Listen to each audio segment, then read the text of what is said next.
Hi guys. Today we're going to talk about a common and potentially serious issue, the P0340 trouble code.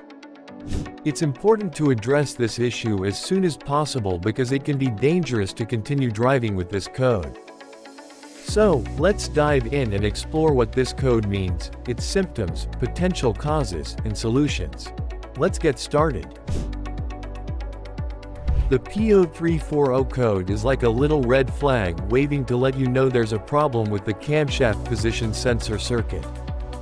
This sensor is super important for sending info to the engine control unit about when to inject fuel and ignite it at just the right time. Alright, let's talk symptoms. One common sign is that your engine may have a hard time starting or might not start at all. It can be frustrating when your engine refuses to come to life. Another symptom is rough running or misfiring. Your engine may not run smoothly and instead feel rough or uneven.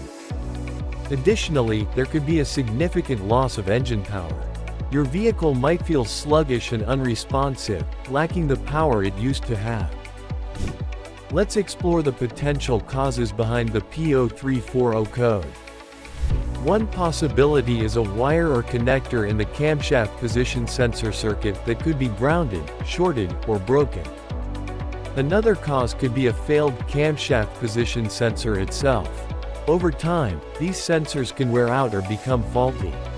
The crankshaft position sensor works in conjunction with the camshaft position sensor to ensure precise engine timing.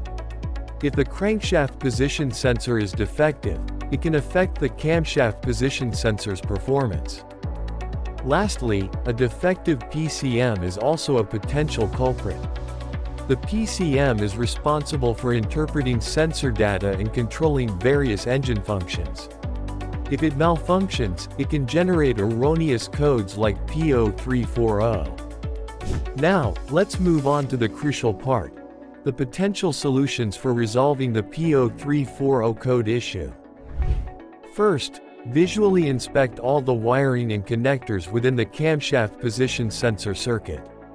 Look for any signs of damage, wear, or loose connections. If you spot any issues, replace the damaged components promptly. Next, check the operation and voltage output of both the camshaft position sensor and the crankshaft position sensor. Replace any sensors that fail to meet the required specifications. In some cases, diagnosing or replacing the PCM may be necessary. This step is best left to experienced professionals who have the proper diagnostic tools and knowledge to handle the PCM-related tasks. Alright, that's it for today's video on the P0340 trouble code. I hope it was helpful for you. If you're unsure about tackling the repairs on your own, or if you lack the necessary tools and experience, it's always best to find a skilled mechanic for help. If you enjoyed the video, give us a thumbs up and subscribe for more awesome automotive tips and tricks. Drive safe.